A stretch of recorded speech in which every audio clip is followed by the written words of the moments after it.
What's up, BookTube? Sandy Golston back here, getting ready to give you the mid-year book freakout. Everybody else is doing it, why not me? Okay, so first up in the mid-year book freakout tag is best book you've read so far in 2020. And for me, I will say before I announce that book that I've had two 5-star books this year. One that I just finished in June of 2020, and then one that I read earlier this year. So the one that I chose as the best book that I've read this year so far is My Dark Vanessa by Kate Elizabeth Russell. This is just a phenomenally written book. I really enjoyed it. It was just tremendously well done. A powerful story with certainly a lot of triggers in terms of sexual abuse of a minor and manipulation and grooming type behavior. It is certainly a very powerful and sometimes uncomfortable read, but boy, it was just absolutely brilliantly written, and I loved it from start to finish. Could not put it down, and almost had like reader finishing regret as I got to the end of it and I realized that the story was over. So best book that I've read so far this year, My Dark Vanessa by Kate Elizabeth Russell. Next up is the best sequel that I've read this year. Now I don't know if it counts as a prequel, but I'm going to use it anyway because it's my video. So I am choosing The Ballad of Songbirds and Snakes by Suzanne Collins. This is the latest entry in the Hunger Games series, and it's a prequel to the original Hunger Games trilogy. And so this book has been very polarizing so far. Some people really like it. Some people are kind of meh, and others just absolutely hate it. I was watching some people that gave it 1, 2 stars, some 3 stars, some would just not rate it, and some would have just DNF'd it if they hadn't been in love with the original Hunger Games series. So all a matter of perspective. Some people like it, some people didn't. I ended up giving it 3 stars.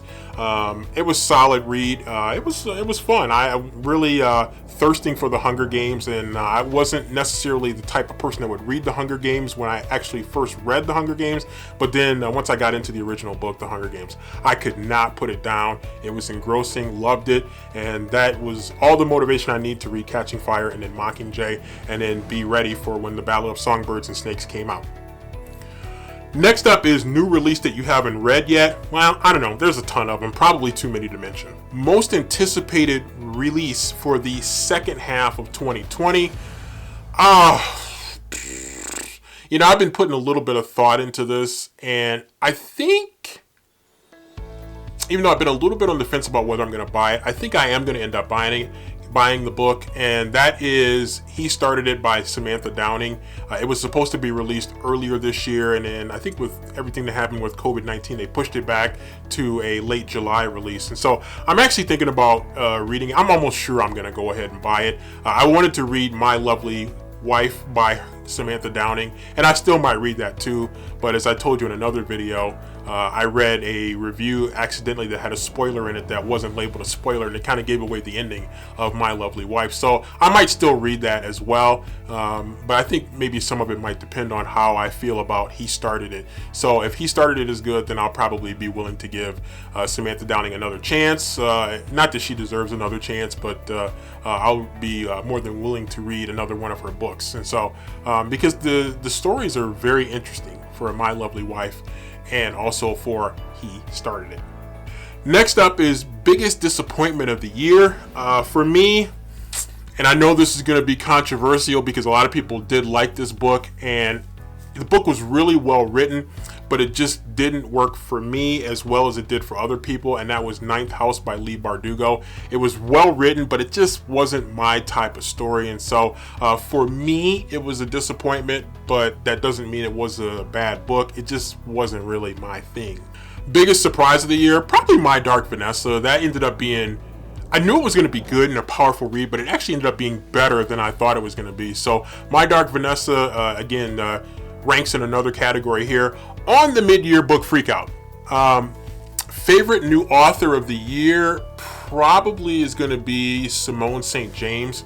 I really enjoyed The Sundown Motel. I know some people really liked it. Some people were kind of, ho-hum about it. I really liked it. I thought it was a good mystery with a little bit of supernatural in it for that. Maybe not enough for some people, maybe too much for other people, but I really enjoyed that. So I'm definitely looking to give Simone St. James another try. I think I have another book of hers that's on the ebook. So I might be looking to give that another try because I really did enjoy The Sundown Motel. Newest fictional crush? I didn't really have any, sorry. Newest favorite character? I'm gonna go to The Ballad of Songbirds and Snakes, and maybe a little bit different than what some people would choose from that book, but I'm gonna go with Lucy Gray. I just was really intrigued by her. I found myself, as I got through the book to the end, I was probably more interested in what she was going to do than I was, or how her character was going to turn out than I was with what was going to happen with Snow. So, I just was really intrigued by her. There were some other intriguing characters in the book as well, don't get me wrong, but I was really intrigued by that character, Lucy Gray, and I just will be interested to see what, if anything, happens with that character in the future. Book that made you cry. Sorry, books don't usually make me cry. I'm just saying. A book that made you happy. I don't think I have a really good choice for that one either. Most beautiful book that you saw, and I'm gonna judge it by cover. The Ballad of Songbirds and Snakes I thought was a pretty cool cover. I thought Ninth House was a really attention-grabbing cover as well. The Sundown Motel was a good cover for me.